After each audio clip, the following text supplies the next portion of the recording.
Homemade pesarattu by Mummy Jaan. Very healthy and tasty. You don't have to compromise on your taste buds. Have healthy food, little workout, and that's all.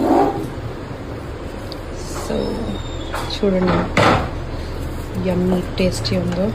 Mummy వేడి దాని మీద చేపెట్టి చేసేస్తున్నావా? సరే ఏం అవ్వదు.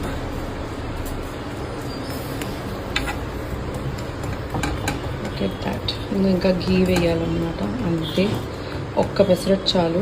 దాంతోపాటు దొండకాయ పచ్చడి, ఇంకోటి ఏంటి మమ్మీ శనక్కాయల పచ్చడి. పొడులు అవి ఉంటే కారం పొడులు ఉంటే వేసుకోవాలి.